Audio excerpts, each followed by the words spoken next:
Recording শুরু হয়ে গেল। বিসমিল্লাহির রহমানির রহিম। ছেলেরা আজকে সপ্তম বি এবং ডি সেকশনের ছেলেরা তোমরা আজকে ক্লাসে যোগদান করেছো, অর্থাৎ আশা করি আমাদের ক্লাসটা একটু সুন্দর হবে। তোমরা সকলে একটু মনোযোগ দিয়ে শুনবে। আর এই করোনাকালীন সময় আমরা সকলেই অর্থাৎ যার যার বাসায় অবস্থান করে অর্থাৎ শারীরিক যে সুস্থতা, যে সতর্কতা, সেই জিনিস অবলম্বন করব আর আমাদের নিয়মিত পড়াশোনাগুলোকে চালিয়ে যাব। তাহলে আজকে পত্তযুগের শব্দ গঠন আমরা পড়েছিলাম। আজকে আমরা পত্তের যে শ্রেণী বিভাগের শেষ পর্যায়ে ছিলাম, হ্যাঁ, অর্থাৎ বিদেশি পত্তের আমরা আজকে যারা অনেক ডি সেকশনের যারা ছেলেরা আসছো, তোমাদের পত্তয় কি আগের ক্লাসে পড়ছো তোমরা? আচ্ছা থাকুক, আমি এরা নিচ্ছি। আমি হ্যাঁ, ওয়েটিং রুমে 3 জন আছে, আমি নিয়ে নিচ্ছি। হ্যাঁ, সমস্যা নাই ছেলেরা। অর্থাৎ যারা ডি সেকশনে আছো, ডি সেকশনের ছাত্র যারা, তোমাদের মধ্যে থেকে বলো তোমরা কি পত্তয় পড়ছো সবগুলা? ছেলেরা পত্তয় যুগের শব্দ গঠন পড়ানো হয়েছে তোমাদের? আচ্ছা, হ্যাঁ, পড়ানো শেখ। আমরা কালকে বিদেশি পত্তয় যুগের শব্দ গঠন আমরা আলোচনা করেছি। আমরা আজকে দেখবো কতগুলো সাধারণ প্রশ্ন, কিভাবে সাধারণ প্রশ্নের সময় উত্তর দিতে হয় আমরা সেগুলো একটু আলোচনা করব। তারপর আমরা নতুন চ্যাপ্টারে যাব। অর্থাৎ দেখো, আমরা শুরু করলাম। 1 নম্বর প্রশ্ন, যে বর্ণ বা বর্ণ সমষ্টি, যে বর্ণ বা বর্ণ সমষ্টি ধাতু বা প্রাতিপদিকের সঙ্গে যুক্ত হয়ে নতুন শব্দ গঠন করে তাকে কি বলে? কি হবে ছেলেরা? প্রত্যয়। যা পরে যুক্ত হয়, যা পরে যুক্ত হয় তাকে কি বলে? প্রত্যয়। যে কোনো ভাষার সমৃদ্ধি কিসের উপর নির্ভর করে? যে কোনো ভাষার সমৃদ্ধি অর্থাৎ শব্দ সমষ্টির উপর। শব্দ সমষ্টির উপরে। Very good. অর্থাৎ শব্দ সমষ্টির উপর নির্ভর করে। এরপরে বাংলা ভাষার শব্দ গঠন অন্যতম রীতি কোনটি? প্রত্যয়। হ্যাঁ, আর আমরা জানি আরো অনেকগুলো কিছু আছে। অর্থাৎ তারপরে আমরা দেখি শব্দ বা ধাতুর মূলকে কি বলে বলা হয়? শব্দ বা ধাতুর মূলকে কি বলা হয় ছেলেরা? শব্দ বা ধাতুর মূলকে কি বলা হয়? প্রকৃতি। হ্যাঁ, প্রকৃতি। হ্যাঁ, প্রকৃতি। মৌলিক শব্দের যে অংশকে আর কোনোভাবে বিশ্লেষণ করা সম্ভব নয় তাকে কি বলে ছেলেরা? মৌলিক শব্দের যে অংশকে আর কোনোভাবে বিশ্লেষণ করা সম্ভব নয় তাকে প্রকৃতি। শব্দ কিংবা পদ থেকে প্রত্যয় ও বিভক্তি বাদ দিলে কি পাওয়া যায়? প্রকৃতি। হ্যাঁ, তারপরে প্রকৃতি কয় প্রকার? 2 প্রকার। ঠিক আছে, যদি প্রশ্ন করা হয় কি হবে? হ্যাঁ, নাম প্রকৃতি ও ক্রিয়া প্রকৃতি। নাম প্রকৃতি ও ক্রিয়া প্রকৃতি। Very good.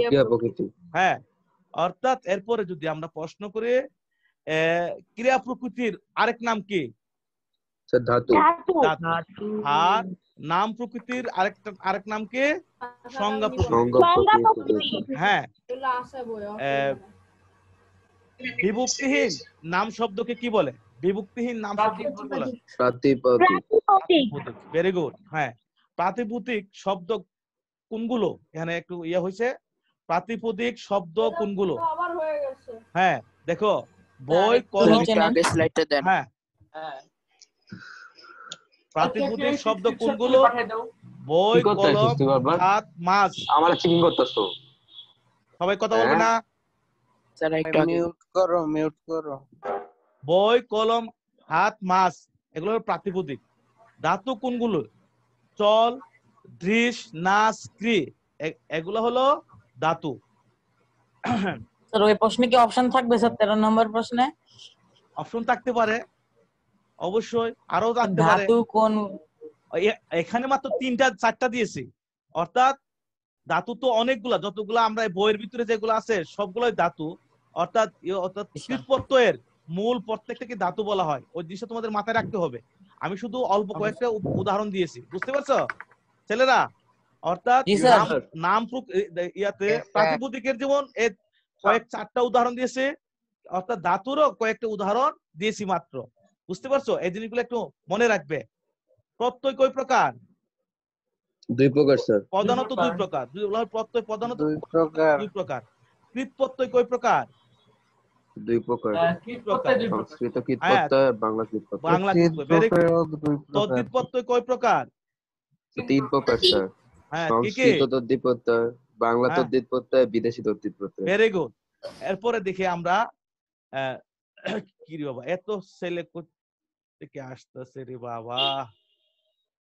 স্যার 100+ হওয়ার কথা স্যার।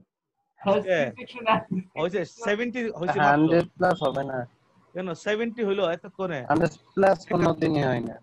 আচ্ছা আমরা দেখি তাহলে করণীয়, স্মরণীয়, কীর্তি ও দৃষ্টি কোন পত্র যুগে গঠিত শব্দ এগুলা? এই যে করণীয়, সংস্কৃত, স্মরণীয়, হ্যাঁ সংস্কৃত কীট প্রত্যয়, শুধু সংস্কৃত বললে হবে না, সংস্কৃত তদ্ধিত প্রত্যয় আছে, এর জন্য সংস্কৃত কীট প্রত্যয়। করণীয়, স্মরণীয়, কীর্তি ও দৃষ্টি, শুধু এই চারটা নয়, আরো কিন্তু আছে সংস্কৃত কীট প্রত্যয়। কি ছেলেরা আরো অনেকগুলো আছে।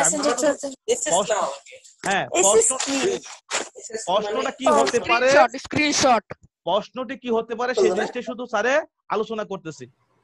তারপরে পর, পর, নাচন, নিরানি, মিশুক ও ঘাটতি কোন পত্র যুগে গঠিত শব্দ? বাংলা কীট প্রত্যয় যুগে। অর্থাৎ আরো কিন্তু কীট প্রত্যয় আছে, অর্থাৎ আরো কীট প্রত্যয় আছে, বাংলা কীট প্রত্যয় আছে, সেই জিনিসগুলো মনে রাখতে হবে। মানব, রামায়ণ, আক্ষরিক, ধ্বনি ও হস্তে কোন পত্র যুগে গঠিত শব্দ? সংস্কৃত তদ্ধিত বাংলা কীট, না না, বাংলা ও স্যার ওইগুলা পর, নাচন, নিরানি, মিশুক, গার্তে, এগুলো হলো বাংলা কীট প্রত্যয়। আর মানব, রামায়ণ, আক্ষরিক, ধ্বনি, হস্তি কোন পত্র যুগে গঠিত শব্দ? সংস্কৃত তদ্ধিত পত্র যুগে। সংস্কৃত তদ্ধিত পত্র যুগে গঠিত কোনগুলো? তারপর কি আসবে? আরো জলীয়, মনুষ্যত্ব, ধনবান, জ্ঞানবান, বুদ্ধিমান, ধীমান। অর্থাৎ আমি দুইভাবে প্রশ্ন হতে পারে সেইভাবে আমি দিয়েছি। এরপরে দেখো নুলক, দিগল, কানাই, গামাছি, কুমার, জলময় কোন পত্র যে গঠিত শব্দ? তাহলে বাংলা তদ্ধিত প্রত্যয়, বাংলা তদ্ধিত প্রত্যয়। হ্যাঁ এরপরে দেখো বাবুয়ানা, ছাপাখানা, কারিগর, নেশাখোর কোন পত্র যুগে গঠিত শব্দ? বিদেশি তদ্ধিত প্রত্যয়। এই হলো তোমাদের আমাদের এই প্রশ্ন, গতকালের যে প্রশ্নটা আমরা পড়েছি সেগুলো উত্তর হবে।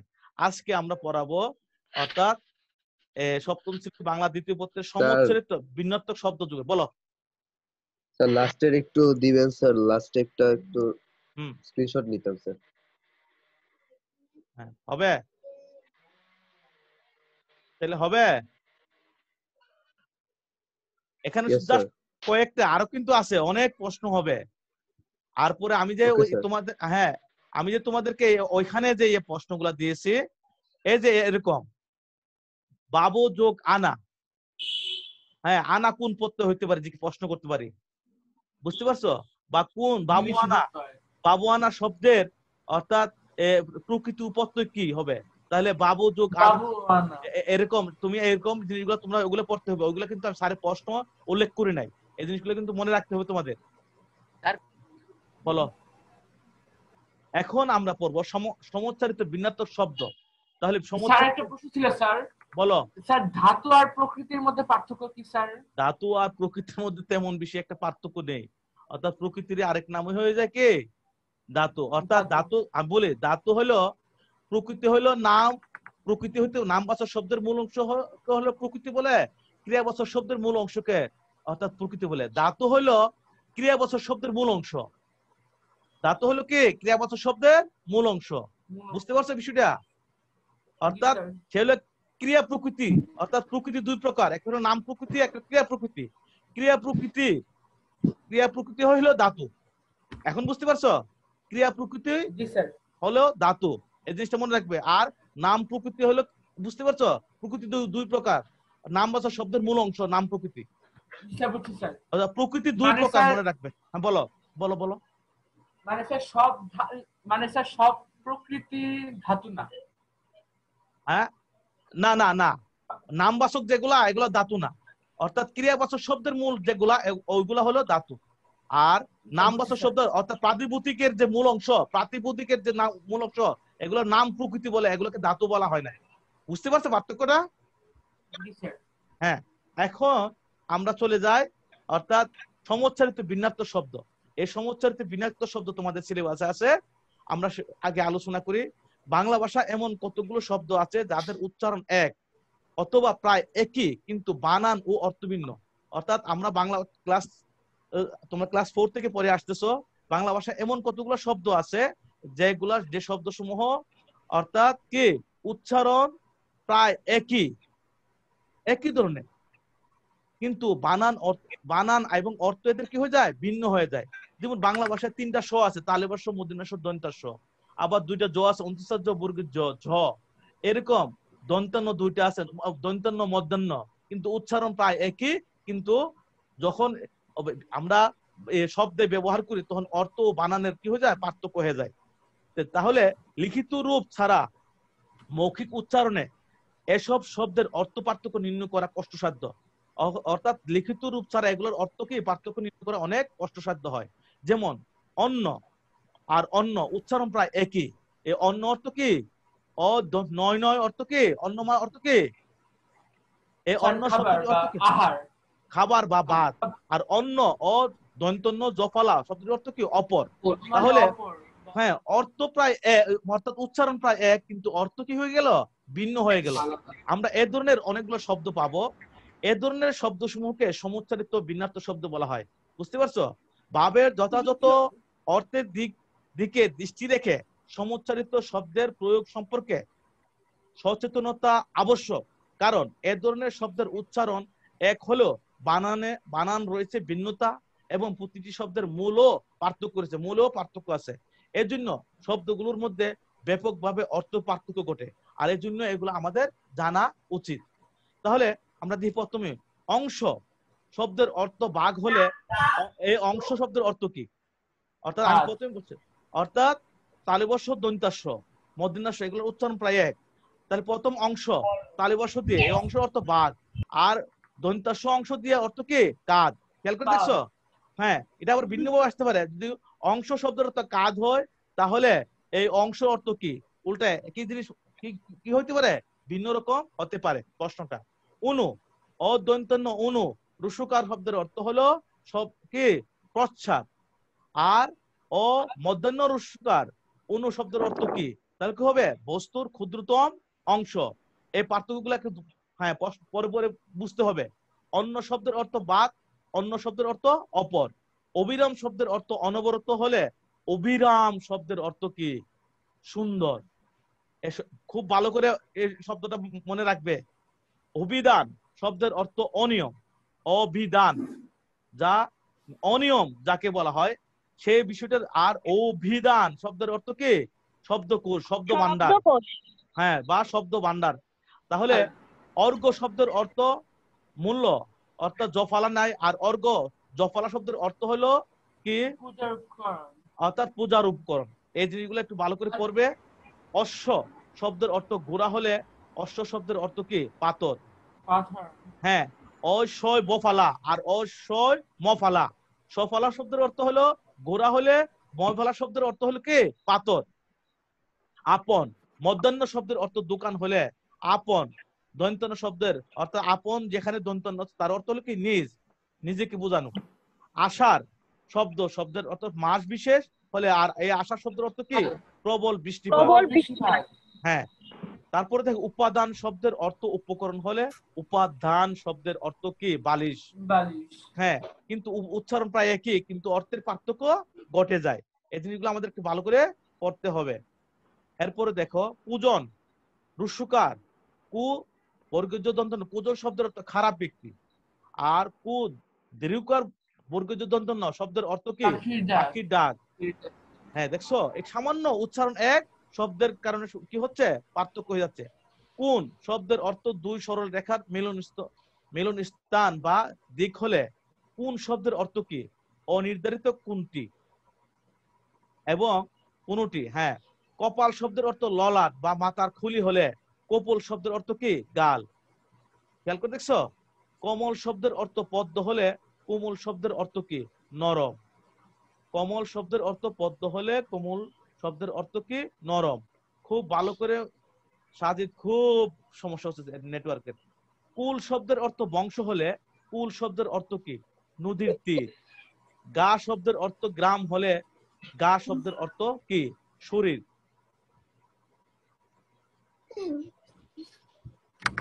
জ্যেষ্ঠ শব্দের অর্থ অগ্রজ বা বড় হলে জ্যেষ্ঠ শব্দের অর্থ হলে, আর জ্যৈষ্ঠ শব্দের অর্থ কি? মাস বিশেষ। অর্থাৎ বাংলা মাসের দ্বিতীয় মাসকে কি বলা হয়? তৃতীয় মাসকে জ্যৈষ্ঠ।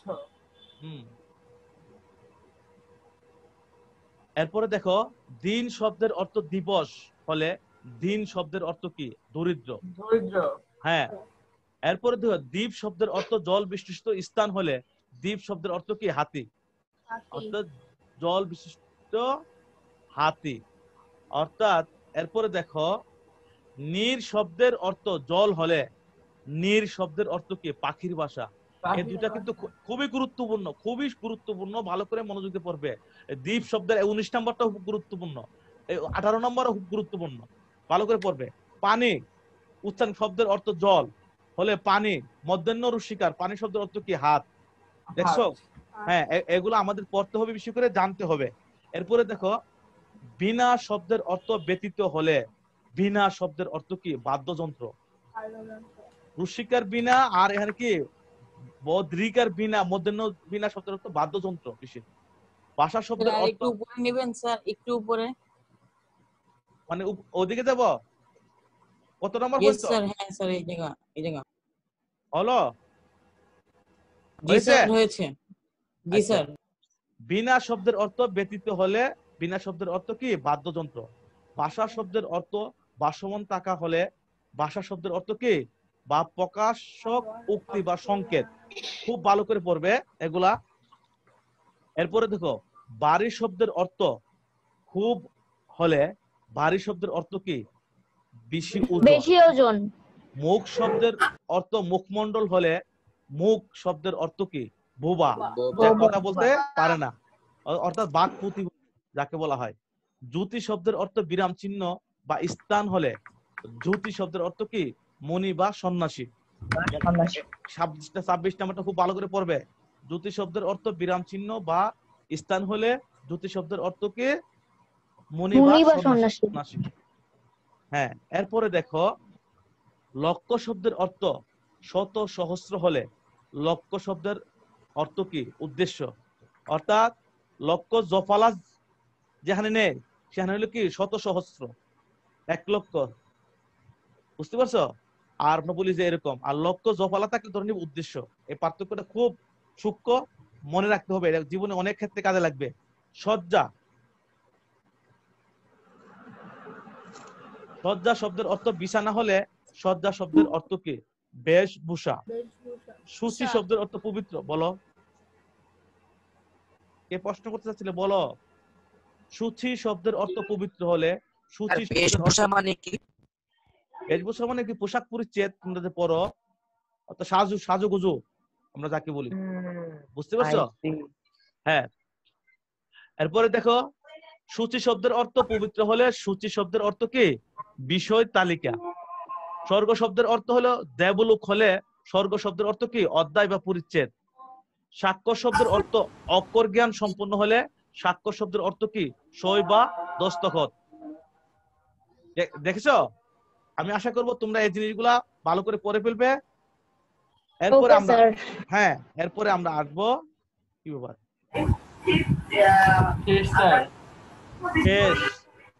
শেষ হয়ে গেল আমাদের। শেষ আমাদের না ক্লাস দ্বারা আমার যে তাহলে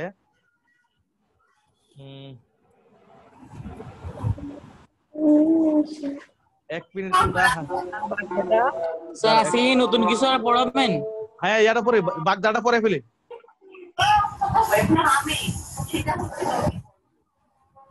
স্যার আজকে মোট 60টা চ্যাট হয়েছে স্যার। 60টা হয়ে গেছে? চ্যাট হয়েছে স্যার, চ্যাট করতে স্যার সবাই। করুক, এরা করুক, কেউ শান্তি পায় করুক।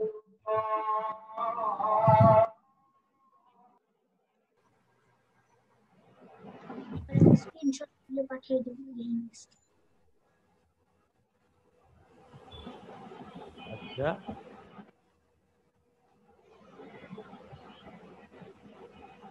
ছেলেরা আমরা আজকে বাগদারাতে চলে আসলাম, ঠিক আছে ছেলেরা? ঠিক আছে হ্যাঁ স্যার। হ্যাঁ, তা আমাদের বলো বলো। কিছু না স্যার। আচ্ছা, এই যে বাগধারা, আমরা বাগধারা কি আমরা একটু পড়ে নিই, তারপরে দেখি। বাগধারা মূলত বিশিষ্ট অর্থবোধক এক ধরনের বাক্যাংশ বা শব্দগুচ্ছ। যদি বলা হয় বাগধারা মূলত কি, তাহলে তোমরা কি বলবে? এক ধরনের বাক্যাংশ বা শব্দগুচ্ছ। বাগধারা শব্দের অর্থ কথা বলার বিশেষ ঢং বা রীতি।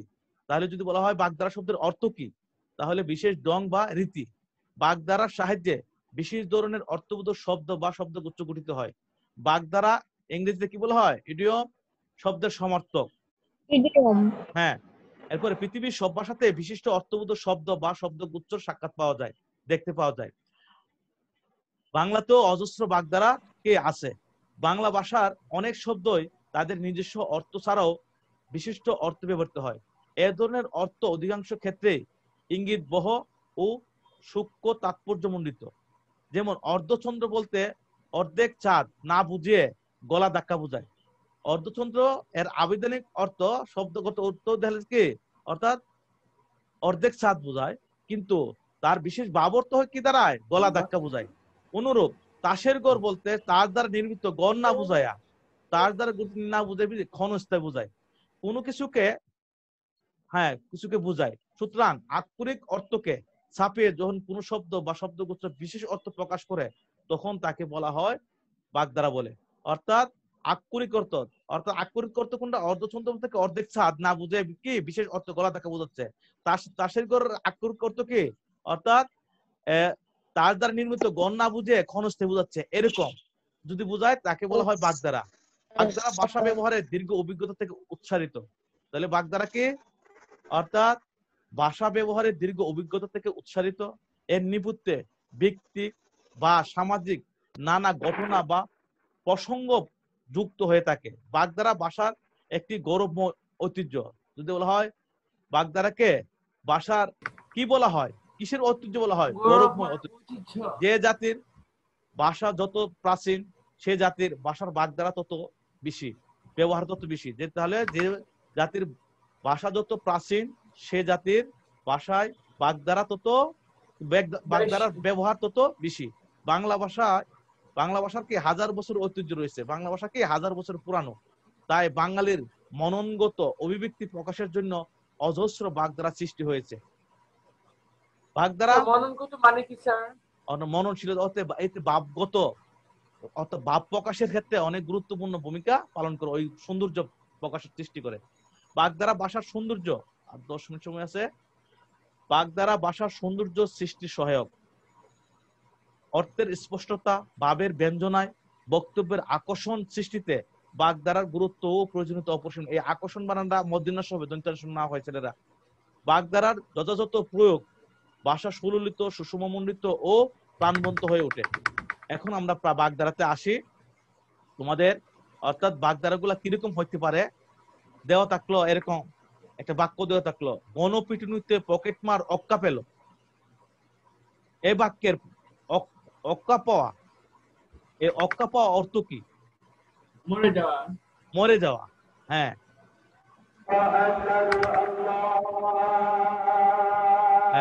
তারপরে আমি তো এখানে একটু ইয়ে করছি, মরে যাওয়া, আর এখানে একটু উল্টা পাল্টা হয়ে গেছে। যাই হোক,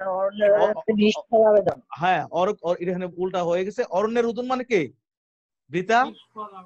হ্যাঁ, আচ্ছা, হ্যাঁ হ্যাঁ, নিষ্ফলা। অর্ধচন্দ্র তো কি? অর্ধচন্দ্র, হ্যাঁ, বেয়াদব ছেলেটিকে অর্ধচন্দ্র দিয়ে বিদায় করে দাও। এ বাক্যের এই অর্ধচন্দ্র দ্বারা কি বোঝাচ্ছে? গলা ধাক্কা বোঝাচ্ছে, এরকম ভাবে দেওয়া থাকবে।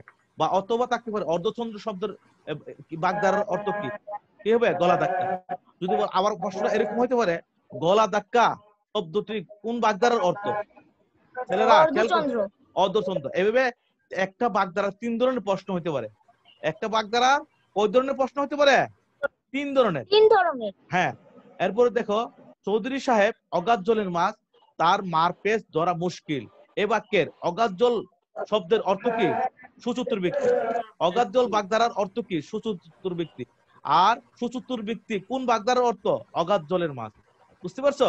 এইভাবে আমরা ধরে ধরে পড়বো, তাহলে আমাদের সমস্যা হবে না। আর বাগধারাগুলা সারা জীবনের জন্য শিখে ফেলবে, কারণ অষ্টম শ্রেণীতে কাজে লাগবে, 9, 10-এ কাজে লাগবে, ইন্টারমিডিয়েটে কাজে লাগবে, আর জীবনের বিভিন্ন ক্ষেত্রে গুরুত্বপূর্ণ সময়, চাকরির পরীক্ষা সহ বিভিন্ন পরীক্ষাতে লাগবে।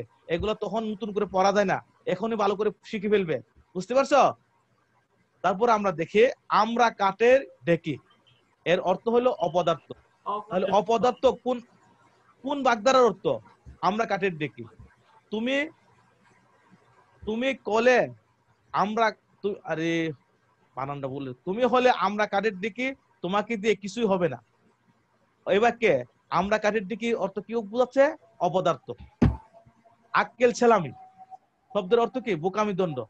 অথবা থাকতে পারে বিনা টিকিটে ট্রেনে চড়ে পলাশকে 50 টাকা আক্কেল ছেলামি দিতে হয়েছে। এই বাক্যের আক্কেল ছেলামি কি অর্থ প্রকাশ করে? বোকামির দণ্ড।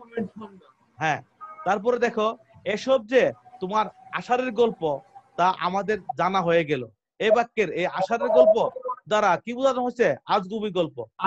হয় আজগুবি গল্প শব্দের বাগধারা কি? আষাঢ়ের গল্প। বুঝতে পারছো কোন বাগধারার অর্থ? তাহলে কি হবে? আষাঢ়ের গল্প। অরুণচন্ডী অমিত ব্যয়, ছেলেটা অরুণচন্ডী হলে পৈতৃক সম্পত্তি 2 দিনে নিঃশেষ করে দিবে কেন? এরকম ভাবে থাকবে 2-3 প্রকারের। এরপরে দেখো ইঁদুর কপালে, খুবই গুরুত্বপূর্ণ। ইঁদুর কপালে খুবই গুরুত্বপূর্ণ, অর্থাৎ মন্দ ভাগ্য। ইঁদুর কপালে শব্দের অর্থ কি? মন্দ ভাগ্য। ফাহিম স্যার একটা কথা ছিল স্যার আমার। বলো। স্যার অনেক বইয়ে স্যার দেওয়া অষ্টভাগ্য, অষ্টভাগ্যটা মানে কি স্যার? বুঝি নাই। অষ্টভাগ্য মানে কি স্যার? অষ্টভাগ্য এই বইতে অষ্টধাতু নেই। না স্যার, এটা মানেটা কি স্যার? অষ্টধাতু এই বাগধারা ইঁদুর কপালের তো অষ্টধাতু না স্যার, এটা অষ্টভাগ্য মানে কি স্যার? অনেক বইয়ে দেওয়া আছে ইঁদুর কপালে মানে অষ্টভাগ্য। অষ্টধাতু অষ্টভাগ্য স্যার। অষ্টভাগ্য অদৃষ্ট অদৃষ্ট ভাগ্য অদৃষ্ট হবে। আচ্ছা যাই হোক, এখন পরে আমি তোর কথা বুঝতেছি না। আমি ফাহিম ইঁদুর কপালে, তাই তো টাকশালের চাকরিটা হয়েও হলো না। অর্থাৎ তাহলে এই যে বলা হচ্ছে, এই যে ইঁদুর কপালে দিয়ে কি বোঝাচ্ছে? মন্দ ভাগ্য। তারপরে দেখো ছেলেটা ইস্ত্রি পাকা বলেই তো বড়দের সঙ্গে অমন করে তর্ক করছে। এই ইস্ত্রি পাকা শব্দের অর্থ কি? অকালপক্ষ। বা অকালপক্ষ কোন বাগধারার অর্থ? ইস্ত্রি পাকা।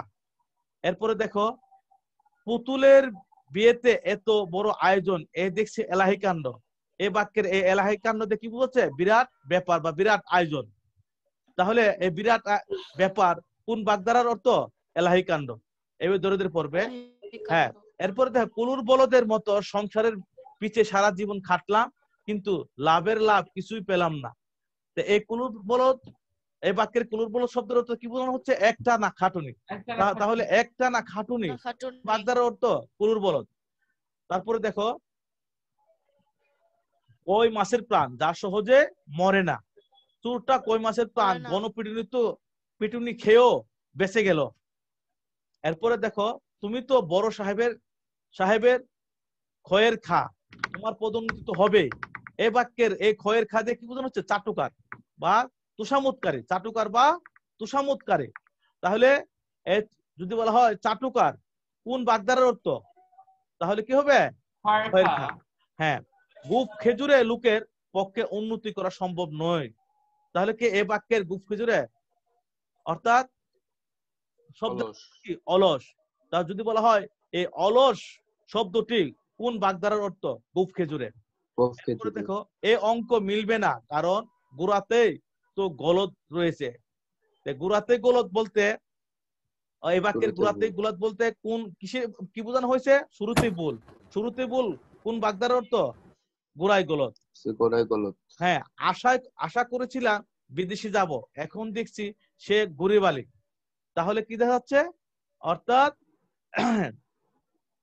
এই বাক্যের গরিব আলী শব্দের অর্থ কি? আশায় নৈরাশ্য। অর্থাৎ এই আশায় নৈরাশ্য শব্দের অর্থ কি? গরিব আলী।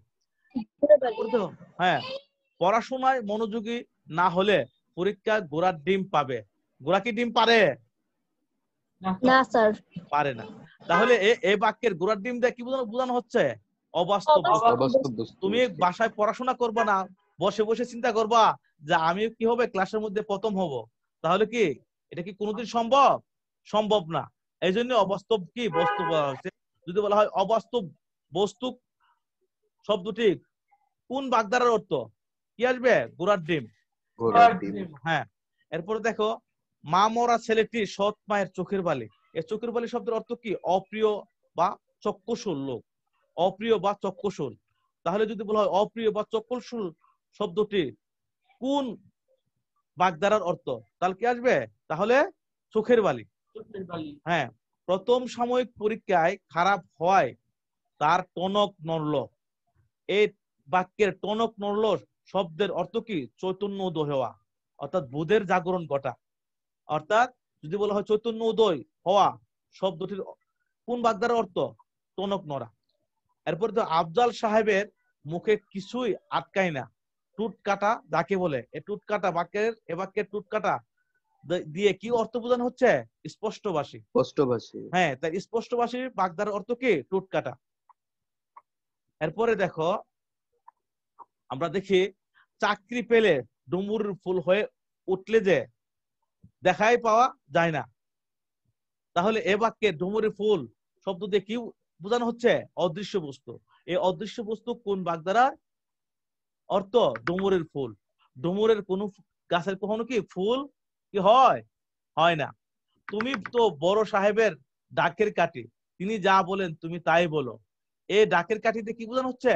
মু সাহেব বা তুষামুত বলছে। এই মু সাহেব শব্দটি কার কিসের অর্থ? ডাকের কাঠি। এরপরে দেখো, প্রবাসীর ছেলের বাড়ি ফেরার প্রতীক্ষায় বাবা মা তীর্থের কাকের মতো অপেক্ষা করছে। এই বাক্যে তীর্থের কাক দিয়ে কি বোঝানো হচ্ছে? সাগ্রহ, মানে আগ্রহ সহকারে প্রতীক্ষাকারী, অর্থাৎ অপেক্ষা করা বোঝাচ্ছে। তাহলে সাগ্রহ প্রতীক্ষাকারীর কোন বাগধারার অর্থ? তীর্থের কাক। এরপরে দেখো, তার কাণ্ড দেখে আমি তো বনে গেলাম। এ তো বনে যাওয়া শব্দের অর্থ কি? স্তম্ভিত হওয়া। স্তম্ভিত হওয়া কোন বাগধারার অর্থ? তো বনে যাওয়া। হ্যাঁ, ম্যানেজারের সাথে আজমল সাহেবের খুব দহরম মহরম। এ বাক্যের দহরম মহরম দ্বারা কি বোঝানো হচ্ছে? ঘনিষ্ঠতা। ঘনিষ্ঠতা কোন বাগধারার অর্থ? দহরম মহরম। টাকা থাকলে দুধের মাছির অভাব নেই। এ বাক্যের দুধের মাছির দ্বারা কি বোঝানো হচ্ছে? সুসময়ের বন্ধু। তাহলে সুসময় কোন বাগধারার অর্থ? দুধের মাছি। সমাজে দামাদরা লোকের অভাব নাই। দামাদরা এ বাক্যের দামাদরা শব্দ ধরে কি বোঝানো হচ্ছে? চাটুকারিতা। তাহলে চাটুকারিতা কোন বাগধারার অর্থ? দামাদরা। এরপর দেখো, জাবেদ জমি বিক্রির টাকাগুলো নয় সই করে ফেললো। তাহলে এবার